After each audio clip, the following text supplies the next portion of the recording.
When we originally started Masters of the Universe Classics as an online distribution on Matty Collector for He-Man toys, we kind of thought we'd do like 6 figures and that would be it. Honestly, it wasn't in my wildest imagination that the line was going to get as big as it did. Year after year, just growing and growing and growing. We kind of thought DC and Justice League was going to be the backbone of Matty Collector, but as the years went by and more figures were added to the point that we were doing multiple figures a month, doing re-releases, doing secondary subscriptions with beasts and Christmas items and castles, oh my, yeah. It definitely went above and beyond what we thought, and by adding things like quarterly variants, and then in 2012, for the first time, in addition to being able to get the figure of the month, we had a secondary subscription. So for 2012, because it was the 30th anniversary of the brand, the subline celebrated He-Man's 30th by introducing brand new characters first seen as toys, just like when the line was introduced in '82. Well, for 2013, we were going to continue this precedent, but this time theme the add-on sub to the Filmation series. See, we had just recently gotten rights to add Filmation characters into the lineup, something we did not have when the line was started in 2007-2008. Shadow Weaver became the first official Filmation figure. She was the sub-only figure in 2012, and we kind of rushed her to market because, well, people would say, but you were just using her as, a lure to hook subscribers. And, well, yeah, that was my job. My job was to sell toys. So putting out a fan-demanded figure as the subscription-only figure, that's what my company paid me to do, was to try to sell as many toys as possible. So yes, big shocker, toy companies are still companies. They're publicly traded. They have investors. They have, financial reports. And honestly, living in a world where this is not true does not really make you very knowledgeable about how toy companies work. Just because you're a lifetime collector, well, ignorance is not an excuse for false information. And there was a closed-door meeting that happened in 2011 that I was not invited to at New York Toy Fair, but my boss, Doug Wadley, who's now president of Goliath Games, was. And it was going to be with some of the stakeholders at Classic Media, discussing the Filmation series and how both of us, Classic Media and Mattel, could benefit. For Mattel, the case I made to Doug is, well, we can release all of the main characters again, but just do it in animation style. It was a great way to refresh the line. So after the closed-door meeting, he pokes his head into my area of New York Toy Fair, just gives me the thumbs up. And I was like, we got it! We're going to do Filmation! Oh, wow, okay, this means that we actually have to start doing this because time is running out, and the chance of even getting one into the 2012 lineup was slim to none. We got Shadow Weaver in there, but that took a lot of moving. So it looked like the second half of 2013 was going to be the best time to launch the Club Filmation series of 6 brand new characters. So this was going to take all of our ninja skills to make this happen because things are done very much in advance in the toy industry. So acquiring the rights to more characters that we didn't originally have access to really threw character selection and the lineup, a bone, if you will, but it also threw our plans out the window. Now, just because we had rights to Filmation's MOTU series did not mean we had rights to everything. This was a sort of a big misconception. People thinking, oh, we can make any Filmation. No, that's not true. Gilligan's Planet, not part of the Masters of the Universe brand, not something we had access to, just because Filmation was the studio that worked on it. Same for other more demanded things like Brave Star and Black Star. Fans wanted us to incorporate them into the MOTU Classics line, and the connection was, well, they're also made by Filmation. It doesn't quite work like that. We had rights to the He-Man cartoon for Filmation, both She-Ra and He-Man. And that opened the door not only to a lot of redos of main characters in their cartoon animation look, but it opened the door to a ton, like literally, more than double the number of characters we had access to overnight. We used to be dealing with sort of a small pond. We knew exactly who was available, who wasn't available, more or less. And it was easy to work within those restraints. Now being put into this much bigger aquarium, if you will, where everyone who appeared on the show is now available, it was a little bit tough to wrap our head around this, and we wanted to do the fans right.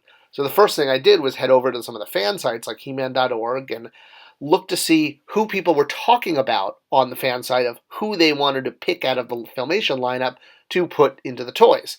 The problem with this is there wasn't that much consistency. Everyone on the fan site, not everyone, but a large number that were posting on the Filmation boards, they were all over the map. Some people wanted Chef Allen. Some people wanted Batros. Some people wanted Fang Man. Some people wanted this guy. It wasn't easy. So I contacted the two guys who were running He-Man.org, which was Emiliano and Val. This is Emiliano here, very talented artist. Val is a very talented colorist. They both work in the comic and toy industry doing art, and they were the ones running He-Man.org. And so I remember I wrote to Emiliano and said, look, you know way more about Filmation than I do. I've seen all the episodes, but it's been a while. I'm putting together a list of who I think are the top 25 Filmation characters that we should be considering for the lineup. Doesn't mean they'll be the first 25 made, but at least I want to run this by you. Am I in the right ballpark? And unfortunately, instead of helping me, he posted it on his first personal blog as proof that I didn't know what I was doing and should be kicked off the He-Man team. So yeah, that's what we get for reaching out to a fan site. Well, so it looked like I was on my own. I was really hoping I could get some more help, but that was fine. I was familiar with the 130 episodes, and I rewatched all of them again. Luckily, Classic Media gave me copies on DVD, which was awesome. And I really tried to focus on characters that were the major lead or kind of looked like they should have a vintage toy, like their toy would have worked in the vintage line. But I also had to strain this through the logistics of tooling. How many new parts were going to be needed? Because we had to share parts. Like you can see here, this was an illustration from the DC line, how so many characters shared the basic same gray body, but the pink represents new parts that could be added to make unique figures. Same thing with MOTU Classics. So finding the villains who sort of fit the basic body type of a He-Man character, still had that muscular body, but they might have different features like a different head or different skin color, and deliberately trying to find figures like that fit the He-Man body type but would visually pop. That was a big part of looking who we should do. And Fang Man was a pretty clear choice right away because not only was he big on the show and had, sort of a main role in the episodes he was in, he wasn't, too reoccurring, but he also really popped as a toy. We didn't have anyone with light blue skin and a red and orange outfit, or a red outfit with an orange collar, let alone kind of that dinosaur lizardy head. I mean, you had Whiplash, but a little different. Drago Man, but again, different. So because of his appearance in the show, his popularity with fans, and honestly his color scheme, he was drafted into the lineup. Now, one of the other issues was there was no bios for the Filmation characters. When I drafted the original list, which is here, in 2008, I didn't include the Filmation characters because we didn't have access to them. I only included characters that we could put in the line legally. Luckily, Mary Rickford, who was the new copywriter on the boys' action team, I was in marketing, she was the copywriter, she really wanted to write some bios. And I was like, heck yeah, please. So she wrote all of the Filmation bios for 2013, 2014, and I want to say 15. I wrote Shadow Weaver. I might have written one other one. But yeah, she wrote the bulk of all the Filmation bios, which was a huge relief for me because I just didn't have the bandwidth at the time. When I wrote them all, it was a much different time. It was before the brand was really cooking and needed so much of my attention. And the Horsemen, we cannot underestimate how cool they made this figure. I mean, an articulated tongue, a face that looks animated but also works for regular non-animated. It was like that perfect blend of cartoon, of Filmation, plus classics. And the way they sculpted his tunic to make it look like he had the spikes on his back, that is just, I've almost never seen something like that in a toy. I thought that was just sculpting A+. And as a marketing manager, it was really exciting to be able to redo, or at least have the potential to redo all the main characters in slightly different colors, or, with slightly different heads, maybe more cartoony as needed. It was going to be a great way to keep the line going long term now that we were kind of scraping the bottom of the barrel as far as the regular classics figures. So doing this was always the long-term goal. It didn't happen until 2015, but, because it takes time.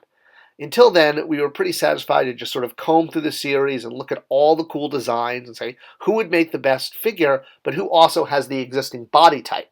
So the bunny was in, the clown was out. And while there were a lot of figures that did have the body type that didn't quite make the cut, we did have plans for a lot more, a lot more. So if your favorite figure didn't show up, it's only because the line ended before we could get to them. We really wanted to do more, and having Filmation honestly was like a whole new world because we had so many more characters to play with and look around at.